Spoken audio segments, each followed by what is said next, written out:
ሰላም ጤና ይስጥልን አድማጭ ተመልካቾቻችን ሚያዝያ 28 2017 ዓ.ም መረጃዎችና ዘገባዎችን ይዤ መጥቻለሁ። ዘገባና መረጃዎች ወደ እናንተ እያደረስኩ አብሬያችሁን ቆየው በለጠ ካሳ ነኝ። እናንተም አብራችሁ እንድትቆዩ በአክብሮት ጋብዛለሁ። በኢትዮ ፎከስ የዩቲዩብ ቻናል የሚተላለፉ መረጃዎችን በተመለከተ አስተያየት ይኖራችሁ ጥቆማ ዜና@gmail.com እንዲሁም ደግሞ በሚዲያው መተላለፍ አለባቸው የምትሏቸውን ሀሳብና ጥቆማዎች ካሉ እንደዚሁ በዚሁ የኢሜል አድራሻ ልታደርሱ ትችላላችሁ። የኢሜል አድራሻውን ዲስክሪፕሽን ላይ ታገኙታላችሁ። ሁልጊዜም ብዙዎቻችሁ በምን አድራሻ እናገኝ የሚል ጥያቄ ጠይቃላችሁ። እዛው ላይ የኢሜል አድራሻው አለ። በሱ የኢሜል አድራሻ መልእክቶችን ብትልኩልኝ ምላሽ እሰጣለሁ። ከዛ ባሻገር እንደዚሁ ደግሞ በትዊተር፣ በዋትስአፕ፣ በቴሌግራም እንዲሁም ደግሞ በሜሴንጀር መልእክቶች ብትልኩልኝ በለጠ ካሳ መኮንን ብላችሁ መልእክቶች የሚደርሱኝ ይሆናል። ብዙዎቻችሁ እነዚህን እየላካችሁ ስለሆነ በእጅጉ ነው የማመሰግነው። በዚህ ሰዓት ካስኳቸው መረጃዎች መካከል ወደ ኤርትራ ድንበር አቋርጦ የገቡት ጄኔራል ጨምሮ የተለያዩ መረጃዎችን ይዣለሁ። የትግራይ ልማት ማህበር ጉባኤ እንደገና ተሰርዟል። ይህንንም ጨምሮ በአማራ ክልል የተለያዩ አካባቢዎች ያሉ የግንባር መረጃዎችን እንደዚሁም ደግሞ ተዛማጅ አገር አቀፍ መረጃዎችን እያደረስኳችሁ አብሬያችሁ ቆያለሁ። አብራችሁን ቆዩ። በዚህ ሰዓት ከያዝኳቸው መረጃዎች መካከል ታዋቂው ፖለቲከኛ ልደቱ አያሌው ያደረሰኝ ጽሁፍ አለ። ከላከልኝ ጽሁፍ መካከል ጦርነት ይብቃ ሰላም ይምጣ ኦሮማይ እንደገና በሚል እንግዲህ የበዓሉ ግርማን መጽሐፍ ርዕስ እንደገና በሚል ያሰፈረው የፖለቲካ ምልከታና ሀሳብ አለ። ከሱ ላይም የተወሰኑ ነጥቦችን አደርሳችኋለሁ። አቶ ልደቱ አያሌው ጦርነት ይብቃ፣ አስፈሪ ጦርነት እየመጣ ነው፣ ሀገር እየተላለቀ ሊፈርስ ነው የሚል የዋይታና የቅድማ ጩኸት የሚል ይዘት ያለው ቁም ነገር አዘል ጽሁፍ ነው የላከው። ሁላችንም ሚናችን በመወጣት ጦርነት ልናስቀር ይገባል በሚል ጥሪ ነው ያለበት። እንግዲህ ዋይታና ጩኸት ነው ያልኩት ጥሪ ያካተተ ጽሁፍ ስለሆነ ነው። ከነዚህ ውስጥ እንግዲህ ዋና ዋና ነጥቦቹን ወደ እናንተ የማደርስ ይሆናል። ልደቱ እየተላለቅን መፍረስ ለምን በሚል ጦርነት ይብቃ ሰላም ይምጣ ኦሮማይ እንደገና በሚል ዛሬ ሚያዝያ 28 2017 ዓ.ም በጻፈው ጽሁፍና በላከው ጽሁፍ ላይ የተለያዩ ነጥቦችን አንስቷል። ከማን ምን ይጠበቃል የሚለውና ብልጽግና ሀገሪቱን ወዴት እየወሰዳት ነው የሚለውን ለማሳየት ሞክረዋል። በዚህ መንገድ እየተላለቅን መፍረስ ለምን በሚለው በቀይ ባህር ብልጽግና በቀይ ባህር ጉዳይ ጦርነት ለመክፈት ዝግጅቱን ጨርሷል ይላል አቶ ልደቱ አያሌው። ከማገዶ እንጨትነት የተሻለ ዋጋ የማይሰጣቸው የኢትዮጵያ ባተሌ ወጣቶች ወደ ሙታን ማሰልጠኛ ማዕከላት እየገቡ ነው የሚለውን የሰሞኑ ወታደራዊ አፈሳም በዚህ መንገድ ገልጾታል።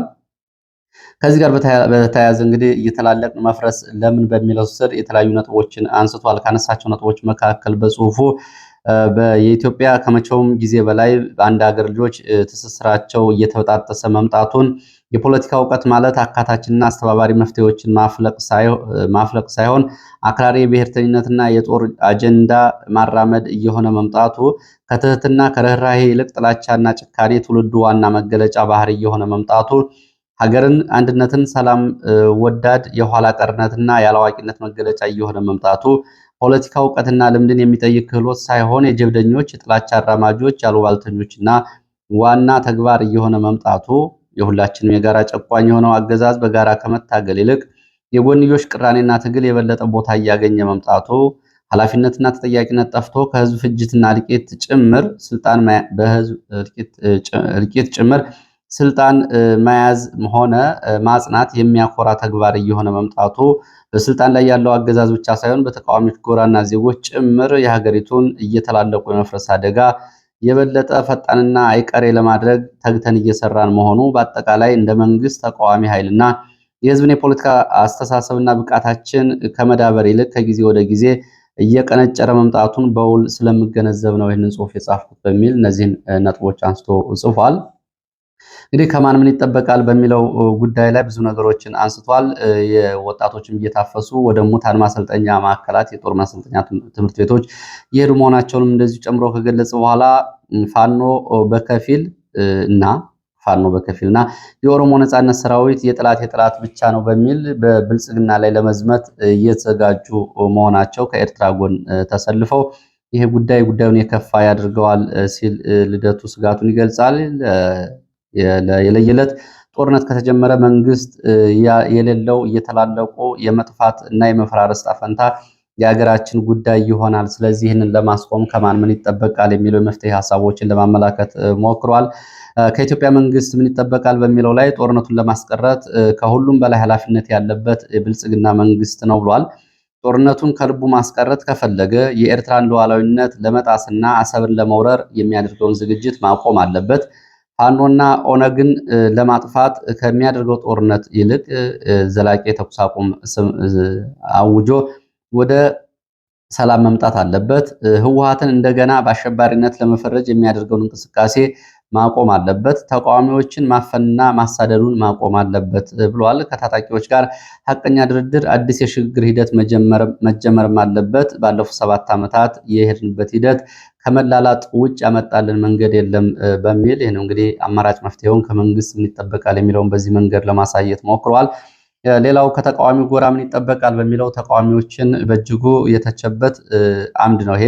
ተቃዋሚዎች ከመንግስት ጎን መሰለፉን አቁመው ውስጣዊ ሽኩቻዎቻቸውን ትተው ዋናው ዓላማቸው ላይ አተኩረው ቢሰሩና የህዝብ ወገን ቢሆኑ በአዋጭ ሰላማዊ ትግል አገዛዙን በእውነተኛ ድርድር በ3 ወራት ውስጥ ማንበርከክ ይቻላል ይላል። ከተቃዋሚው አገዛዝ አንቀጥቅጥ የሆነ ጦርነት ይብቃ፣ ሰላም ይምጣ በሚል ተጽዕኖ ማድረግ ከተቻለ ሁሉን አቀፍ የሽግግር መንግስት ለመመስረት መንግስት እጁን ይዘረጋል ብሏል። ተቃዋሚው በአግባቡ የበቃና የሚሰራውን የማያውቅ በጋራ የማይነጋገር ሆኖ እንጂ አገዛዙን ከ3 ወራት በላይ ጊዜ አይፈጅብንም ለመጣልና ለማስወገድ ነው የሚለው። ሌላው ከኢትዮጵያ ህዝብ ምን ይጠበቃል የሚለውን በተመለከተ ህዝቡ ራሱን ለማዳን ወሳኝ እርምጃዎችን መውሰድ አለበት። አፍጥጦ የመጣውን ሀገር የማፍረስ ተግባርና አደጋ በውል መገንዘብ አለበት። ይህንን መታገል አለበት። ህዝቡ ከሌላ የሚመጣ መፍትሄ ከመጠበቅ ይልቅ ራሱን እያደራጀ አካባቢያዊ መሪ እየመረጠና እየተከተለ ጠንካራ ህዝባዊ እምቢተኝነት መተግበር አለበት። አገዛዝ አንቀጥቅጥ ህዝባዊ እምቢተኝነት በገጠርም በከተማም መጀመር አለበት ብሏል። የካሳንቺስና የፒያሳ ሰፈሮች መፍረስ ህዝባዊ እምቢተኝነትን አያስቀረውም፣ እድሜ ለቴክኖሎጂ እንጂ። ከ20 ሚሊዮን በላይ ኢትዮጵያንን በአንድ ጊዜ እንደ ድር ጥሩምባ ማስነሳት የሚችል ቴክኖሎጂ አለ። በዚህ መንገድ የከተማና የገጠር ህዝባዊ እምቢተኝነትን ማቀጣጠል ይገባል ሲል በዚህም ጥሪውን አስተላልፈዋል። ህዝብ ደንዝዟል ሆኗል ይላል ልደቱ አያሌው። እሱ ሀሳብ ነው። ህዝብ ድንዝዝ ሆኗል። ህዝብ የሚገባውን ስርዓት ያገኛል የሚባለው ለዚህ ነው። ስለዚህ ከ3 አንዱን ያጣ ሀገር ከመሆን መዳን አለበት ህዝቡ ብሏል። ሌላው ከኤርትራ መንግስት ምን ይጠበቃል በሚለው ላይም እንደዚሁ የተለያዩ ሀሳቦችን አንስተዋል። የኤርትራ መንግስት፣ የኤርትራ ዲያስፖራ፣ የኤርትራ ተቃዋሚዎች፣ የእርስ በርስ አንድነትና የኤርትራ መንግስት ምን ይጠበቃል በሚለው ውስጥ የኤርትራ መንግስት ራሱን የመጠበቅና የመከላከል ሉዓላዊ ኃላፊነት እንዳለበትና በኢትዮጵያ ውስጥ ጉዳይ ግን የሚገባበትን ጉዳይ ማቆም እንዳለበትና ቀድሞ ትንኮሳ ማድረግም ልወጋ ነው ልወረር ነው በሚል ቀድሞ ትንኮሳ እንዳያደርግም እንደዚሁ ለኤርትራ መንግስትም ጥሪ አቅርቧል። የኤርትራ መንግስት ቀድሞ ተንኳሽ ባለመሆን የኤርትራ ህዝብ ጦርነት ይብቃ፣ ሰላም ይምጣ በሚል ሁሉንም ነገር ማድረግ አለበት። የኤርትራ ህዝብ ያለበትን አጠቃላይ የስርዓትና የኑሮ አስከፊነትን በተመለከተ እንደዚሁ ለማሳየት ሞክሯል። የኤርትራ ህዝብ በጦርነት ያገኘው ምንም ጥቅም እንደሌለ። ሌላው ከምዕራባውያን ምን ይጠበቃል በሚለው ላይ እንግዲህ የኢትዮጵያ መፍረስና የምስራቅ አፍሪካ መተራመስ ጉዳይ ከዘላቂ ስትራቴጂካዊ አንጻር ተመልክተው በበርካታ ጉዳዮች ላይ አስፈላጊ መፍትሄዎች እንዲያመጡም እንደዚሁ ልደቱ አያሌው ጥሪ አቅርቧል። ሌላው ጦርነቱን ለማስቀረት የሚሹ ጉዳዮች በሚል እንደዚሁ የህወሓትን ጉዳይ በዝርዝር ሄዶበታል አቶ ልደቱ። እንግዲህ ልደቱ ካነሳቸው ነጥቦች መካከል በዚሁ መግቢያ ላይ እንግዲህ ብዙዎቻችሁ የህወሓትን ጉዳይ ሳነሳ ወትሮም ወያኔ ነህ ወትሮም ህወሓት ነው የሚል ፍረጃ እንደምታስቀድሙ አውቃለሁ። ቢሆንም ግን እውነቱን እየተናገርኩ መሄድ ስላለብኝ በሚል ከህወሓት አንጻር የሚከተሉትን አስተያየቶች አንስተዋል። አገዛዙ ህወሓትን እውቅና ለመሰረዝ እና ህወሓትን ለማጥፋት እየተንደረደረ ነው። ህወሓትን የማጥፋት ሴራ በአገዛዙ ብቻ ሳይሆን ወትሮ በተለየ ሁኔታ በትግራይ ምሁራንና ልሂቃንም ተባባሪነት እየተፈጸመ እንደሆነ ልደቱ አንስተዋል። የትግራይ ህዝብ ወክሎ በፕሪቶሪያዊ ሰላም ስምምነት የተፈራረመውን ህወሓት ለማጥፋት ቆርጦ መነሳት የቆመውን ውጊያና ጦርነት መልሶ መቀስቀስ እንደሆነ ሊታይና ሊታሰብ ይገባዋል ብሏል። ህወሓትን ለማጥፋት፣ ለመለወጥ፣ ለማጠናከር የሚደረጉ ሂደቶችንም በተመለከተ 7 ነጥቦችን አቶ ልደቱ አንስቷል። በነገራችን ላይ ከህወሓት አንጻር ልደቱ ያነሳው ጥያቄዎች ሊነሱባቸው የሚገቡ ጉዳዮች ናቸው። ህወሓት አሁን ራሱን እያጠፋና ራሱ ወደ እርስ በርስ ሽኩቻ የገባው ራሱ እንጂ ከውጭ የመጣ ግፊት እንደሌለና በዚህ በኩል አያሌ ማስረጃዎችን ማቅረብ የሚቻልባቸው ነጥቦች አሉ። ተጠየቅ ይሆናል። ያው የተለያዩ ነጥቦችንም አንስተዋል። ህወሓት ብቻውን ሊፈረድበት አይገባም በሚል ህወሓትንም ለመከላከል ልደቱ ሲሞክር ይታያል። በእነዚህ ነጥቦች ህወሓትን ለማጥፋት እና ለመለወጥ ወይም ደግሞ ማጠናከር በሶስቱም ሂደቶች ላይ ታሳቢ መደረግ ያለባቸው ብሎ ካነሳቸው መካከል የህወሓት ህልውና መሰረዝ የፕሪቶሪያውን ስምምነት መፍረስና ለጦርነት መቀስቀስ ምክንያት ይሆናል። ይሄ ሊታሰብበት ይገባል ብሏል። ስምምነቱ ውጊያውን አስቆመ እንጂ ጦርነቱን ያላስቆመና የትግራይ ህዝብ አሁንም በስነ ልቦና ጦርነት ውስጥ ያለ በመሆኑ ይሄም ታሳቢ ሊደረግ ይገባዋል ብሏል። ሶስተኛው የህወሓትና የትግራይ ህዝብ የ50 ዓመታት ቁርኝት ከፖለቲካ ባለፈ የተለየ ትስስር ፈጥረዋል። ይህ ጉዳይ ግምት ውስጥ መግባት አለበት ይላል። ሌላው አገሪቱ የተቆጣጠረው ጦረኛ መንግስት ባለበት ስርዓት ውስጥ ህወሓት ብቻውን ዲሞክራሲያዊ ሆኖ ሊገኝ አይችልም ሲል ህወሓትን በዚህ መንገድም ለመከላከል ሞክረዋል። ህወሓት ማዕከላዊ መንግስቱ ላይ ባለበት ጊዜም ዲሞክራሲያዊ አይደለም እንኳን አሁን በአማጺ ወይም ደግሞ በአሸባሪ ኃይሉ ተበትኖበት ባለበት ሰዓት ልደቱ በዚህ መንገድ ተከላክሎታል። ሌላው የህወሓት ፍላጎት አሁንም መዋጋት እንጂ ልማትና ዲሞክራሲ መር ሊሆን እንደማይችል መታወቅ አለበት ብሎ ህወሓት ካለበት አንጻር ውጊያን ምርጫው እንደሚያደርግም ለማሳየት ሞክሯል። ህወሓት ቢፈራረስ በትግራይ አማራጭ ኃይል አለመኖሩ እና የትግራይ ህዝብ በብልጽግና እጅ ከመግባት ባሻገር ሌላ አማራጭ የፖለቲካ ኃይል አለመኖሩ ጉዳዩን አሳሳቢ ያደርገዋል ብሏል አቶ ልደቱ። ሌላው ደግሞ ህወሓትን ማጥፋት ከትግራይ ህዝብ የፖለቲካ ሁኔታ እና የአገዛዙን ስልጣን ከማጠናከር ተለይቶ አይታይም ሲል ይህን ገልጿል። እንደ አንድ ዜጋ የባህር በር ጉዳይ ያሳስበኛል። እንደ ኢትዮጵያ የባህር በር ብናገኝ ከማንም ያነሰ ደስተኛ አልሆንም። እውነታው ግን ወቅቱን ባልባጀ እና ከጀርባው ሌላ ሴራ ባለው ጦርነት እንዳንገባ እሰጋለሁ ሲል የባህር በር ጉዳይንም እንደዚሁ እዚሁ ላይ አንስቷል። ኢህአዴግን አታፍርሱ ብዬ እንደተከራከርኩት ሁሉ አሁንም ህወሓትን አታፍርሱ ከሚለው አቋሜ ጋር በተመሳሳይነት ጸንቼ እገኛለሁ ብሏል ልደቱ። ተጠያቂነትን በተመለከተም በዚህ ላይ እንግዲህ አንድ ነገር ለማሳየት ሞክሯል። በተለያዩ ጦርነት ውስጥ ተሳታፊ የሆኑ ሰዎች ጦርነት እንዲቆም አይፈልጉም፣ ተጠያቂነት እንዳይመጣባቸው ስለሚሰጉ በሚል ባነሳው ጉዳይ ላይ አብይ አህመድ እና ጀኔራሎቹ አሁን በተለያዩ ጊዜያት ላደረጓቸው ጦርነቶች የመውጫ መፍትሄ በህዝቡ ሊበጅላቸው ወይም ደግሞ መፍትሄ ሊሰጣቸው ይገባል። ካልሆነ እድሜ ልካቸውን በጦርነት እናሸንፋለን በሚል ጦርነቱን አያቆሙትም። ስለዚህ በይቅርታም ቢሆን ተጠያቂነት ሞራላችንም ስሜታችንም ተቆጣጥረን ቢሆን መውጫ በር ልንሰጣቸው ይገባል። ስለዚህ ከሀገር መፍረስ ይልቅ እነሱን ይቅር ማለት ስለማይከብድ ይህንን ብናደርግ የተሻለ ነገር ይመጣል የሚል ሀሳብ እንደዚሁ አንስቷል። ከሌላው በማጠቃለያ እንግዲህ በሀገር ጥቅም ሰበብ ከኤርትራ አሰብን ከኤርትራ ለመንጠቅ መሞከር እየተላለቁ መፈራረስ ነው ብሏል። ሌላው አገዛዙ ህወሓትን ለማፍረስ የሚከተለውን መንገድ እና የሚያደርገውን እንቅስቃሴ መደገፍ እየተላለቁ መፈራረስ ነው። ፋኖና ኦነግን አገዛዙ ለማጥፋት የሚያደርገውን እንቅስቃሴና ዘመቻ መደገፍ እየተላለቁ መፈራረስ ነው። እርቅና ሰላማዊ ትግልን ተቃርኖ መቆም እየተላለቁ መፈራረስ ነው። ከሻቢያ ጋር ተባብሮ የኢትዮጵያን ችግር እቀርፋለሁ ብሎ መተባበርም እየተላለቁ መፈራረስ ነው። መደበኛ ስራው ጦርነት ያደረገውን ብልጽግናን መደገፍም እየተላለቁ መፈራረስ ነው ሲል የተለያዩ ሀሳቦችን አስቀምጧል። እንግዲህ አቶ ልደቱ ረዘም ያለ ጽሁፍ ነው ያሰራጨው። በዋና ዋና ነጥቦቹ እነዚህ ናቸው። ህወሓት የፊታችን ግንቦት 3 ጀምሮ እንግዲህ የተሰጠው የጊዜ ገደብ መጠናቀቁ ተከትሎ ህወሓት ከፖለቲካ ፓርቲነት ሊሰረዝ ይችላል። ጠቅላላ ጉባኤ እንዲያደርግ በተሰጠው ጊዜ ገደብ እስካሁን ጠቅላላ ጉባኤም አላደረገም። ምርጫ ቦርድ ጋርም ያለውን ሰጣ ገባ መፍትሄ አልሰጠም። ስለዚህ ህወሓት ሊሰረዝ ይችላል የሚለው ጉዳይ አሳስቦት አቶ ልደቱ ይህንንም ጉዳይ አካቶ ይዞ መምጣቱን የሚያሳይ ነው። ወደ እንግዲህ ሌላ የትግራይን የተመለከተ መረጃ ላስከትል።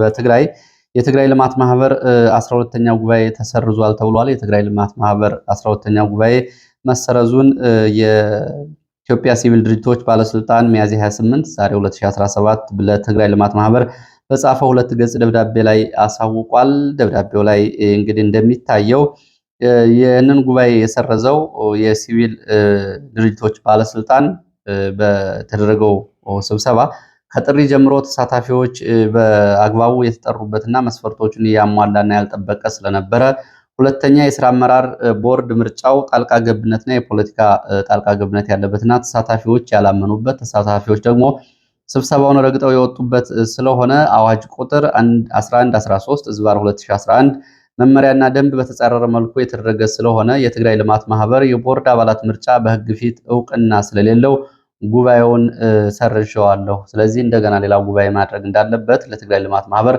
በጻፈው ደብዳቤ ገልጿል። እንግዲህ ከምርጫ ቦርድ ጋርም ተያያዥ ነው። በነገራችን ላይ ምርጫ ቦርድን ባለፈው 14ተኛ የነ ደብረጽዮን ቡድን ያደረገውን የህወሓት ጉባኤ ሰርዞ ነው። አሁን እንግዲህ የፊታችን ምናልባት ከ5 ቀናት በኋላ የህወሓት ጉዳይ አብሮ የሚታይ ነው የሚሆነው። የትግራይ ልማት ማህበርን ለመቆጣጠር በዚህ መንገድ የሄዱና በተለይ ከአንደርታ የራያ ቀጠና ተወላጆች ስብሰባውን ረግጠው መውጣታቸውን ሁለት የሲቪል ድርጅት ባለስልጣን በወቅቱ በጉባኤው ላይ ተገኝተው ታዝበው ይህንን ካቀረቡ በኋላ ነው ዛሬ ደብዳቤ እየተጻፈው። ሌላው በትግራይና በኤርትራ አካባቢ አዳዲስ መረጃዎች እየወጡ ነው የሚገኙት። ከአድዋ ራማ ኤርትራ ያለው መንገድ አሁን ነፃ የትራንስፖርት እንቅስቃሴ ያለበት ነው የሚመስለው። ቁጥጥር የለም።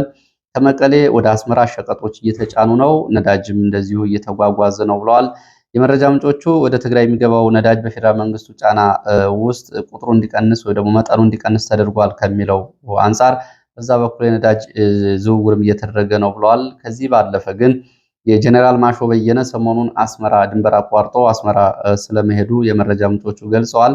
ጀኔራል ማሾ በየነ ኤርትራ ሄዶ ከሰነበተ በኋላ እንደገና ከሌሎች የኤርትራ ወታደራዊ መሪዎች ጋር ወደ አዲግራት ተመልሷል ነው የሚሉት። ይህንን በተመለከተ በምን ጉዳዮች እንደተነጋገሩ ለምን ወደዛ እንደሄደ የታወቀ ነገር የለም የሚሉት የመረጃ ምንጮቹ በዚህ ቀጠና እንግዲህ በህወሓት 5 ቀጠናዎች አሉት። ምዕራባዊ ግንባር፣ ደቡባዊ ግንባር፣ ማዕከላዊ ግንባር፣ ሰሜናዊ ግንባርና ምስራቃዊ ግንባር እያለ የሚጠራቸው ከነዚህ ውስጥ እንግዲህ በኤርትራ ትይዩ ባሉት የትግራይ አካባቢዎች የሚገኙ የህወሓት ታጣቂዎችን የሚያዘው ጀኔራል ማሾ በየነ እንደሆነ ነው የመረጃ ምንጮቹ የገለጹት። ይህንን በተመለከተ ከኤርትራም ሆነ ከህወሓት የተቃዋሚ ቡድን እንዲሁም ደግሞ ከኢትዮጵያ መንግስት ወደ አስመራ ማሾ በየነ ሄዶ ከሌሎች የኤርትራ ባለስልጣናት ጋር ስለመመለሱ የተረጋገጠና የወጣ መረጃ የለም። አሁን አዲግራት አካባቢ ከ2 ቀናት በፊት ከሄዶ ካመጣቸው ሰዎች ጋር ይገኛል ከሚለው የአካባቢ የመረጃ ምንጮች ውስጥ ከመንግስት እና ከሚመለከተው አካል በጉዳዩ ላይ የተሰጠ ማረጋገጫ የለም። ሌላው መረጃ እንግዲህ በተለያዩ አካባቢዎች በአማራ ክልል በቀጠለው ጦርነት የደረሰውን የንጹሐን ጉዳት በተመለከተ በአንዳንድ አካባቢዎች መረጃዎች የተሰባሰቡ መሆናቸውን የሚያሳዩ መረጃዎች ወጥተዋል። ለምሳሌ በማዕከላዊ ጎንደር በደንቢያ 2 ወረዳዎች ብቻ የተገደሉ ንጹሐንን በተመለከተ የተሰበሰበው መረጃ እንደሚያሳየው ምዕራብ ደንቢያ 103 ንጹሐን ባለፉት 2 ዓመታት በአንድ ወረዳ ብቻ ተገድለዋል። ምስራቅ ደንቢያ እንደዚሁ 85 ንጹሐን ተገድለዋል። በስም ዝርዝር የተጠናቀረ ነው። በሌሎች አካባቢዎችም ይህ መረጃ መጠናቀር አለበት። ይህንን መረጃዎች በየአካባቢው በመያዝ የሁኔታዎች መለወጥ ሲመጣ በንጹሐን ላይ ግድያ የተሳተፉ በቀጥታም ሆነ በተዘዋዋሪ በዚህ ላይ እጃቸው ያለበት የጦር ወንጀል የፈጸሙ የብልጽግና ወታደራዊና የሲቪል የፖለቲካ ባለስልጣናት መጠየቃቸው የማይቀር ስለሆነ እንደዚህ አይነት መረጃዎች በወጉ በተለያዩ አካባቢዎች ቢሰባሰቡ መልካም ነው። እነዚህ እንግዲህ ከ188 በላይ ሰዎች በደንቢያ 2 ወረዳዎች ብቻ ያለቁበት ነው ይሄ መረጃ የሚያሳየው። ስለዚህ በተለያዩ አካባቢዎች ያሉ መረጃዎች ይሰብሰቡ። ይሄ እንግዲህ መረጃ ወታደሮችን የመንግስት ወታደሮችን እንዲሁም ደግሞ የፋኖ ኃይሎችን አይመለከትም። በሲቪሊያን ላይ የደረሰውን ጉዳት ብቻ የሚያሳይ ነው። የአማራ ማህበር በአሜሪካ እንደዚሁ በሳምንታዊ የጦርነት ሪፖርቱ በአማራ ክልል እየተደረገ ያለውን ጦርነት ዋሮን አማራ እያለ በሚያሳውቀው መልእክት ከሚያዝያ 20 እስከ ሚያዝያ 26 2017 ዓ.ም በ7 ቀናት በተለያዩ አካባቢዎች የተደረጉ ውጊያዎችን በተመለከተ እንደዚሁ ሪፖርት አውጥቷል። በአማራ ክልል በ12 ዞኖች እና በ52 ወረዳዎች ጦርነት ተደርጓል። የሰብአዊ መብቶች ተረግጠዋል፣ ንጹሐን ላይ ጉዳት ደርሶባቸዋል ሲል በሳምንታዊ ሪፖርቱ አረጋግጧል። ሰሜን ወሎ፣ ደቡብ ወሎ፣ ሰሜን ሸዋ፣ ምስራቅ ጎጃም፣ ምዕራብ ጎጃም፣ ሰሜን ጎጃም፣ ደቡብ ጎንደር፣ አዊ ዞን፣ ባህር ዳር፣ ወልቃይ ጠገዴ ዞን፣ ማዕከላዊ ጎንደር፣ ምዕራብ ጎንደር፣ ደቡብ ምዕራብ ሸዋ፣ ከኦሮሚያ ሆሮ ጉዱሩ ወለጋ እንዲሁም ደግሞ ከማዕከላዊ ኢትዮጵያ ጉራጌ ዞን ጨምሮ እና አዲስ አበባን በተለያዩ አካባቢዎች በአማራ ተወላጆች ላይ የደረሱ ግፍና ሰቆቃዎችን ይዞ በሳምንታዊ ሪፖርቱ ይዞ ወጥቷል። በ15 ወረዳዎች ላይ ንጹሐን ግድያ መፈጸሙን እንደዚሁ እንግዲህ በዝርዝር መረጃዎች እና በተጎጂዎች ቁጥር አረጋግጦ ሪፖርቱን አካቷል። በተለያዩ አካባቢዎች ሰሞኑ የተደረገውን ወታደራዊ አፈሳና የግዳጅ በተመለከተ እንደዚሁ ይህንንም በሪፖርቱ ውስጥ አካቷል። ባለማጣ የህወሓት ታጣቂዎች እና በአካባቢው ለረድኤት ስራ የተሰማሩ መንግስታዊ ያልሆኑ ድርጅቶች የፈጸሙትንም የእርዳታ ስርጭት በተመለከተ እንደዚሁ ይህንን በሪፖርቱ አካቷል። በወለጋ ዞኖች በተለያዩ አካባቢዎች በአማራ ተወላጆች ላይ የደረሱ ጉዳቶችንም እንደዚሁ በሪፖርቱ አካቷል። ሪፖርቱን ልትመለከቱ ትችላላችሁ። የአለማጣ መረጃዎች ከተነሱ አይቀር አለማጣ አካባቢ የደረሱን መረጃዎች ላስከትል። በአለማጣ የህወሓት ታጣቂዎች በህወሓት ታጣቂዎችና በህዝቡ መካከል ግጭት ተፈጥሮ ነበር ተብሏል። የህወሓት ታጣቂዎች በህዝብ ላይ ጉዳት አድርሰዋል ተብሏል። ትላንትና አመሻሹን አንድ ሰው ወግተው ጉዳት አድርሰዋል። 4 ሰዎችን ደግሞ አፍነው ወስደዋል። በህወሓት ታጣቂዎችና በአለማጣ የከተማ ነዋሪዎች መካከል የተነሳው ግጭት መነሻው የህወሓት ታጣቂዎች በአማርኛ የተጻፉ ታፔላዎችን፣ ማስታወቂያዎችን፣ ስሞችን እናጠፋለን፣ እንሰርዛለን፣ እንደልዛለን በሚል እንቅስቃሴ ማድረጋቸውን ተከትሎ ይህንን የሰማ የከተማው ህዝብ ወደ አደባባይ በመውጣቱ ነው ግጭት ተፈጥሮ የነበረው። ህዝቡ አታጠፉም በሚል እነሱ ደግሞ እናጠፋለን በሚል አደባባይ ህዝብ ሲወጣ ብዛት ያለው ህዝብ እነሱ ወደ ካምፕ ተመልሰዋል። ወደ ካምፕ ሲመለሱ ግን 4 ሰዎችን ይዘው አንድ ሰው ደግሞ በጩቤ ወግተው ጉዳት አድርሰው ነው እየተመለሱ ተብሏል። ብርሃኑ የተባለ እንደዚሁ በቅጽል ስሙ የድሬው ሬድዋን፣ ቴዲ፣ አሸናፊ የተባሉ ሰዎችን አፍነው ወደ ወታደራዊ ካምፕ ወስደዋል ተብሏል። ህዝቡም ወይ ኮማንድ ፖስቱ ለቆ ይውጣ ወይ ደግሞ ኃላፊነቱን ይወጣ በሚል ጥያቄ እያቀረበ መሆኑ ነው የታወቀው። እንግዲህ አካባቢው በፕሪቶሪያ የሰላም ስምምነት መሰረት በፌዴራል መንግስት ይያዛል ቢባልም አሁን የህወሓት ታጣቂዎች ገብተው ይህን እያደረጉ ነው የሚገኙት። ጥያቄ የሚያነሱ የአካባቢ ነዋሪዎች ደግሞ ፋኖ ናችሁ በሚል ፍረጃ ጉዳት እያደረሱ ነው የሚገኙት። በዚህ ምክንያት ወይ ኮማንድ ፖስቱ ለቆ ይውጣ ወይ ኃላፊነቱን ይወጣ ብለዋል። ወደ መተከል ስንሄድ መተከል መንደር 26 ተብሎ የሚጠራው ቦታ ትላንትና ብልጽግና ስብሰባ ጠርቶ ነበር። ሆኖም የ4ኛ ክፍለ ጦር የአማራ ፋኖ በጎጃም በአካባቢው የሚንቀሳቀሱ ብርጌዶች ሩምታ ተኩስ መክፈታቸውን ተከትሎ የብልጽግና ስብሰባው ተበትኗል ነው የተባለው። ወደ ሌላው መረጃ ስንሄድ ምስራቅ ጎጃም ትላንትና በተለያዩ ቦታዎች ውጊያዎች ሲደረጉ ውለዋል። አዋበል፣ ባሶሊበን የተለያዩ ቦታዎች ከባድ መሳሪያ የታገዙ ውጊያዎች ሲደረጉ ውለዋል። ሉማሜ፣ የጎራ፣ የምስጥላ፣ የቦቅላ፣ የላምገጅ፣ ባሶሊበን በተደረጉ ውጊያዎች እንግዲህ የደረሰው ዝርዝር ጉዳት አልታወቀም። ውጊያው ግን በዙ 23 በሞርተር በመድፍና በሌሎች ከባድ መሳሪያዎች የተደረገ ነው።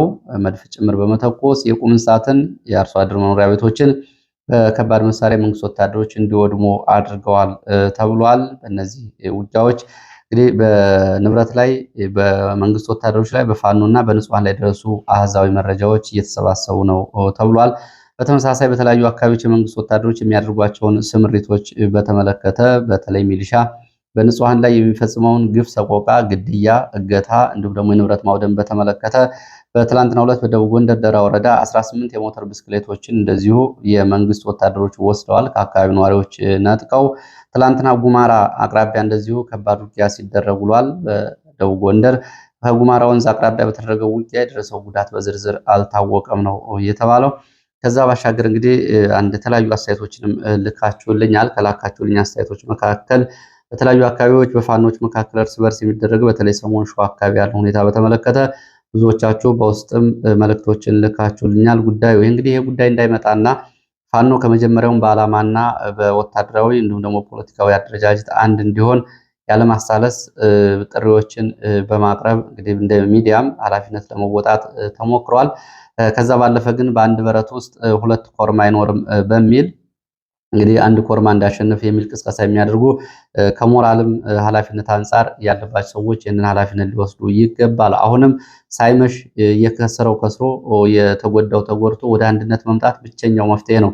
ለዛ ካልሆነ እንግዲህ ለብልጽግና እረፍት እየሰጡ ጦርነቱን ወደ ፊት ወይ ደግሞ ወደ ዋናው ጥላት ሳይሆን ወደ ጎን በማድረግ እየደረሰ ያለው ኪሳራ በቀላሉ የሚታለፍ አይደለም። በህዝብም እርስ በርሳቸውም አንድ ሰው ህይወቱ በተለይ በዚህ ትግል ውስጥ ለህዝብ ህልውና በወጣ አላግባብ ህይወት ማለፍ የሚያስከትለው ማህበራዊ ቀውስም እንዲሁም ደግሞ ትግሉ ዓላማ አንጻርም ወደኋላ በመጎተት በኩል በቀላሉ የሚታይ ስላልሆነ እሱ ጉዳይ በየአካባቢው ተጽዕኖ የሚፈጥሩ ሰዎች ይህን ማድረግ አለባቸው። ከዚህ የተባባሰ ጉዳይ ሳይመጣ የአንዱን ግፋ በለው አንዱን ደግሞ ያዝ አንዱን ልቀቅ ከማለት ባሻገር ሁለቱም ከስሜት ወጥተው ለሀገራ ህልውና የሚያደርጉት ከሆነ የህልውናና ነፃነትን እንዲያስቀድሙና አካባቢያዊ ስልጣን፣ አካባቢያዊ የጦር አበጋዝ፣ አካባቢያዊ የዘመነ መሳፍንት መሪ ሆኖ ለመታየት የሚደረግና የጎበዝ አለቃ ትግል በ21ኛው ክፍለ ዘመን እንደውም ደግሞ ለበርካታ ዓመታት ማዕከላዊ መንግስቱን በመጠበቅና ኃላፊነቱን ይዞ ከቆየ ህዝብና አሁን በማዕከላዊ መንግስቱ ላይ እንደተበደለ ህዝብ ጦርነት እንዳነሳ ህዝብ ደግሞ የሚመጥነውም አይደለም።